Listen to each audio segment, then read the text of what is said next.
Welcome to BCC knowledge. आपका फिर से स्वागत है। ये हमारा पार्ट 2 है चैप्टर 8 का, इंट्रोडक्शन टू ट्रिग्नोमेट्री का।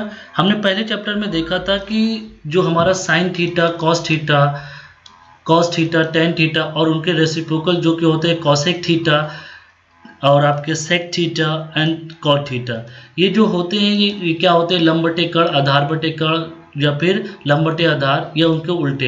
ये हमने याद करने का तरीका भी आपको लाल बटे कक्का के हिसाब से बताया था, अगर आपको याद हो। उसमें हमने ये देखा था कि ये हमारा जो ट्रायंगल होता है, ये ट्रायंगल में एंगल बहुत इंपॉर्टेंट रखता है कि किस एंगल की आप बात कर रहे हैं। ये आप हम हमेशा समझ लीजिए कि जो 90 डिग्री होता है उसके सामने ये कर्ण हमेशा होता है, और जो थीटा आप बात करते हैं उसके सामने की जो भुजा होती है वो लंब होती है, लंब ए, लंब 2 या लंब 1। ओके, फिर जो भुजा बच जाती है वो हमारी आधार कहलाती है। ये उतना हमने देखा था। अब इस सेक्शन में हम क्या देखेंगे इस खंड में कि ये जो हमारे एंगल्स होते हैं, जैसे आपने सुना होगा कि साइन 0 की वैल्यू क्या होती है, या 30 डिग्री या 45 डिग्री या 60 डिग्री या 90 डिग्री। उसी तरह कॉस की वैल्यू क्या होती है या टैन की वैल्यू क्या होती है। उसी बीच में हमने आपको, अगर पिछली बार याद हो तो ये भी बताया था कि जो टैन होता है वो हमेशा टैन क्या, आपको उसको sine theta upon cos theta भी लिख सकते हैं। ठीक है, तो अगर आपको साइन और कॉस पता चल जाए तो उन दोनों को डिवाइड करके आप टैन की वैल्यू भी निकाल सकते हैं। तो इस सेक्शन में हम देखेंगे कि इन वैल्यूज को कैसे निकाला जा सकता है। उससे पहले आपको उसमें हमने पिछले पार्ट में आपको ये भी बता दिया था कि ये हमारा जो रेशियो लगाते हैं हम 90 डिग्री पे लगाते हैं, और 90 डिग्री की एक स्पेसिफिक थ्योरम भी होती है जिसको हम पाइथागोरस थ्योरम कहते हैं। तो आप इसमें पाइथागोरस थ्योरम भी अप्लाई कर सकते हैं। चलिए हम स्टार्ट करते हैं। यहाँ पे ट्रिग्नोमेट्री का जो 45 डिग्री होता है तो उसकी जो रेशियोज हैं, साइन 45 या फिर cos 45 या फिर tan 45, इनकी वैल्यूज़ क्या होंगी वो उनको हम निकालने की कोशिश करते हैं। इसी के रेसिप्रोकल आपका हो जाएगा cosec 45 या फिर sec 45 या फिर cot 45। ठीक है, तो ये निकालने की कोशिश करते हैं। अब आपने sin 45 की बात करते हैं तो आप देखिए यहाँ पे कि पहले तो आपको 45 डिग्री की ये बात कर रहे हैं, तो यहाँ पे देखिए अगर ये एंगल हमारा 45 हो गया तो ये एंगल कितना होगा। आपको पता है कि angle A plus angle B plus C is equal to 180 होता है, और यहाँ पे हमारा एंगल A अगर 45 है, एंगल B ऑलरेडी 90 डिग्री दिया गया है, तो ये C हो गया 180 डिग्री। तो यहाँ पे C आपका कितना आ गया 45 डिग्री। ये 90 में से 180 घटाएंगे तो 90 बचेगा, फिर 90 में से 45 घटाएंगे तो 45 बचेगा। अगर ये दोनों एंगल इक्वल हो गए, इसका मतलब ये दोनों साइड्स भी जो होंगी BC और AB भी इक्वल होगी। तो ये अगर हम आप इसको AA मानते हैं तो पाइथागोरस से हम इसको भी निकाल सकते हैं AC। आप यहाँ पे देख रहे हैं कि इसका फॉर्मूला क्या है, AC square is equal to AB square plus BC square, जो कि आया 2A स्क्वायर। तो AC हमारा कितना आ गया A√2। अब हमारे पास तीनों भुजाएं हैं, ये A है, ये A है। अब तीनों भुजाएं हैं तो हम कैसे साइन की वैल्यू निकाल सकते हैं। ये हमारे पास 45 डिग्री है, तो साइन 45 का मतलब क्या हुआ, लंब बटे कर्ण। साइन 45 इज इक्वल टू लंब। आपको हमने बताया था जो एंगल हम लेते हैं उसके सामने हमेशा लंब होता है, लंब मतलब A, कर्ण हमारा A√2 हो गया। cos 45 आधार बटे कर्ण, आधार हमारा ये है, ये भी A है, तो A अपॉन A√2। पहले ये देख ली 1/√2, ये हो गया 1/√2। tan के लिए हमने क्या बताया था, tan हम दो तरीके से निकालेंगे। यहाँ पे tan 45, यहाँ पे दो तरीका क्या है, पहले तो हम sin 45 को भी डिवाइड करके निकाल सकते हैं cos 45 से। तो अगर इन दोनों को आप डिवाइड करेंगे तो 1 आ गया, और सिंपल फॉर्मूला से निकालेंगे जो कि हमारा लाल बटे कक्का का फॉर्मूला है, अगर आपको याद हो। तो लंब बटे आधार, लंब यहाँ पे क्या है A है और आधार क्या है A है, तो ये भी A आ गया। तो दोनों से आप देख सकते हैं कि हमारा वैल्यू सेम आया है। तो sin 45 की वैल्यू 1/√2 होगी, cos 45 की 1/√2 अगेन, tan 45 की 1 होगी। इसका उल्टा कर दिए तो ये आपका √2 हो गया, ये √2 हो गया, 1 हो गया। चलिए आगे बढ़ते हैं, 30 डिग्री की और 60 डिग्री की वैल्यूज निकालने की कोशिश करते हैं। यहाँ पे ये क्या कर रहे हैं हम, यहाँ पे हम एक राइट एंगल हम इक्विलेटरल ट्रायंगल ले रहे हैं। इक्विलेटरल ट्रायंगल लेने से हमारा क्या फायदा होगा, उसके सारे साइड्स इक्वल होंगे। अगर साइड्स इक्वल होंगे तो उनके एंगल्स भी इक्वल होंगे, तो ये सारे एंगल 60 डिग्री के हो जाएंगे। अगर हम साइड्स 2A माने तो ये सारे 2A भी हो जाएंगे। ओके, यहाँ से अगर हम एक परपेंडिकुलर ड्रॉ करते हैं, आपको पता है अगर परपेंडिकुलर ड्रॉ करते हैं तो ये हमारा ये जो एंगल होगा इसको हाफ कर देगा, तो ये हमारा 30 डिग्री हो जाएगा, ये भी हमारा 30 डिग्री हो जाएगा। ठीक है, तो ये परपेंडिकुलर ड्रॉ किया है तो ये दोनों को मिडिल पॉइंट पे ऐड करेगा, तो मिडिल पॉइंट पे अगर इंटरसेक्ट करेगा तो ये हमारा A हो जाएगा और ये हमारा ए हो जाएगा। अब हमको यहाँ पे दिक्कत आ रही है कि ये हमारा जो AD है ये हमको नहीं मालूम है, तो जैसा कि हम पाइथागोरस जानते हैं तो पाइथागोरस से हम AD भी निकाल सकते हैं। तो हमारा AB square okay is equal to AD square plus BD square. यहाँ पे आप देख सकते हैं पाइथागोरस थ्योरम हमने लगाई है बहुत सिंपल तरीके से। हमारा यहाँ पे पाइथागोरस देखिए यहाँ पे लगाया गया है। तो पाइथागोरस तो AB स्क्वायर का मतलब क्या हुआ आपका 2A whole square is equal to A square plus हमको BD निकालना है BD स्क्वायर। तो ये हो गया 4A square is equal to A square plus BD square. यहाँ पे आप देख सकते हैं तो यहाँ पे क्या है आपका BD sorry not BD AD square, ये हमारा AD रहेगा क्योंकि हमको AD लंब की वैल्यू निकालनी है। तो AD square is equal to 3A square. तो AD is equal to under root 3 whole square. तो AD इज इक्वल टू आपका A√3 आपका आ गया। इसका मतलब हमारी ये जो AD की वैल्यू थी वो हमारी आ गई आपकी A√3। अब हमारे पास सारी वैल्यूज हैं, ये हमारा 2A है, ये A√3 है और ये A है। ओके बस आप एक चीज का ध्यान रखिए जो मैं बार बार आपसे कहता चला आया हूँ कि लाल बटे कक्का को याद रखिए और जो एंगल आप ले रहे हैं θ1 और θ2 इसको याद रखिए। अगर ये दो चीज आपको याद है तो आपको फॉर्मूला निकालने में कोई भी दिक्कत नहीं होगी। ठीक है चलिए अब हम आपके लिए निकालते हैं। हम यहाँ पे थोड़ा कलर चेंज करते हैं। यहाँ पे हम sin 30 की वैल्यू बात करते हैं, फिर cos 30 की बात करते हैं और tan को हमेशा हम दो तरीके से निकालते हैं जैसा आपको हमने बताया है। तो यहाँ पे भी दो तरीका ही यूज करेंगे। sin 30 अब ये देखिए 30 का मतलब ये हुआ इसके सामने ये लंब है। ठीक है sin 30 ये लंब हो गया, लंब मतलब आपका लंब हो गया और ये आपका ये जो AD होगा ये कर्ण होगा। ठीक है सॉरी आधार होगा, कर्ण तो हमेशा आपका 90 डिग्री के सामने रहता है। ठीक है तो sin 30 ये लाल बटे कक्का देखा तो ये लंब बटे कर्ण होता है। लंब हमारा क्या है यहाँ पे BD, कर्ण क्या है हमारा AB। ठीक है तो BD की वैल्यू क्या है हमारे पास A और यहाँ पे कर्ण की वैल्यू क्या है 2A। ओके तो ये A कट गया, ये हो गया 1/2। ठीक है चलिए अब cos की वैल्यू निकालते हैं हम आपके लिए। cos हो गया cos 30 आधार बटे, यहाँ पे देखिए आधार बटे कर्ण। अब इस 30 डिग्री के लिए आधार क्या है AD। Okay AD upon AB, कर्ण तो सेम रहेगा। AD क्या है A√3 अपॉन 2A। तो ये A कट गया, क्या आ गया √3/2। sin 30 हम दो तरीके से निकालते हैं आपको बताया है, या तो sin और cos को डिवाइड करके मतलब 1/2 डिवाइडेड बाई √3/2। तो ये क्या हो जाएगा आपका 1/√3।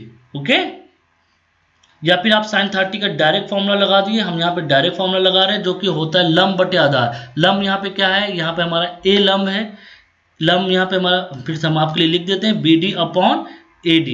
ओके तो BD हमारा A है और ये हमारा A√3 है। तो ये A कट गया 1/√3। तो देख रहे हैं कि दोनों सेम आए हैं, तो हम इसीलिए आपको बताने के लिए दोनों बार कर रहे हैं ताकि आपको ज़्यादा समझ में आए। अब sin 30 की वैल्यू 1/2 हो गई, cos 30 की वैल्यू √3/2 हो गई और tan 30 की वैल्यू 1/√3 हो गई। अब इसी का उल्टा कर देंगे तो आप cosec 30 पे आ जाएंगे और sec 30 पे आ जाएंगे और cot 30 पे आ जाएंगे। तो उल्टा करने पे ये 2 आ जाएगा, ये 2/√3 आ जाएगा और ये आपका √3 आ जाएगा। यहाँ तक आपका क्लियर हो गया। अब चलिए हम sin 60 की बात करते हैं, मतलब ये एंगल की बात करेंगे। ये ऑलरेडी हो गया, ये आपने देख लिया। चलिए आगे बढ़ते हैं और आगे समझने की कोशिश करते हैं। यहाँ पे मैंने इसको हटा दिया सारा, बस कुछ नहीं करना है। अब हमारा सिर्फ एंगल चेंज हुआ है तो उसके हिसाब से भुजाएं चेंज हो जाएंगी। भुजाएं जो लंब थी वो कर्ण हो जाएगी, जो लंब थी वो आधार हो जाएगी, जो आधार थी वो लंब हो जाएगी। बस इतना ही सा चेंज होगा जो कि मैं बार बार आपको बताते चले आया हूँ और ज़्यादा कुछ नहीं करना है हमको। तो sin 60 की वैल्यू क्या होगी, sin 60 अभी हम इस एंगल की बात करें तो इसके लिए लंब हो गया। लंब मतलब A√3 अपॉन कर्ण हमेशा आपका 2A ही रहेगा, ये हो गया √3/2। cos 60 मतलब आधार, आधार आपका A हो गया, फिर 2A हो गया, ये कट गया 1/2। या फिर लंब बटे आधार हो गया तो लंब आपका A√3 हो गया, फिर ये A हो गया, ये √3 हो गया। आपने और किया है क्या कि जो sin 30 की वैल्यू है वही cos 60 की वैल्यू है। चलिए आगे दिखाते हैं आपको। वो ये टेबल आप देखेंगे तो इसमें देखेंगे जो sin 30 की वैल्यू होगी, sin 30 की वैल्यू 1/2 है, वही आपकी cos 60 की वैल्यू आ रही है। ये रेसिप्रोकेट है, जैसा कि मैं अगर आपको याद हो मैंने आपको बताया था कि वो एक दूसरे के कोसाइन है, मतलब कॉम्प्लीमेंट्री एंगल है, 90 डिग्री पे आते हैं। अभी तक हमने आपको 45 डिग्री के बारे में बता दिया, 30 डिग्री के बारे में बता दिया, 60 डिग्री के बारे में बता दिया। अब हमारे पास दो एंगल और बचता है, 0 और 90 डिग्री। यहाँ पे आपको थोड़ा सा गंभीरता से देखना है और ज़्यादा कुछ नहीं है, बहुत आसानी से आपको समझ में आ जाएगा। अब हमको ये जो एंगल ये ए है ये 0 होना चाहिए। ये 0 होने के लिए जो सी है वो बी पे होना चाहिए। जैसे देख लें आप, धीरे धीरे कम करते जाएं तो बी सी पे आ जाएगा। अगर हम इस डिग्री यहाँ पे साइन ए की बात करें तो हमारा लंब क्या होगा, बी सी अपॉन ए सी। ठीक है, अब यहाँ पे देखिए अगर बी सी अपॉन ए सी की बात करें यहाँ पे, तो अब यहाँ पे देखिए अगर बहुत छोटा करते जाए, अगर बी सी पे आ जाए, b इज इक्वल टू सी अगर नियरेस्ट कर दे, इसका मतलब बी सी की वैल्यू क्या हो जाएगी, ये जो b पॉइंट सी पे आ जाए तो bc तो हमारा 0 हो जाएगा। bc अगर 0 हो गया तो साइन 0 की वैल्यू क्या हो जाएगी, 0 अपॉन ए सी, इसका मतलब 0। इसीलिए कहते हैं कि साइन 0 की वैल्यू 0 होती है।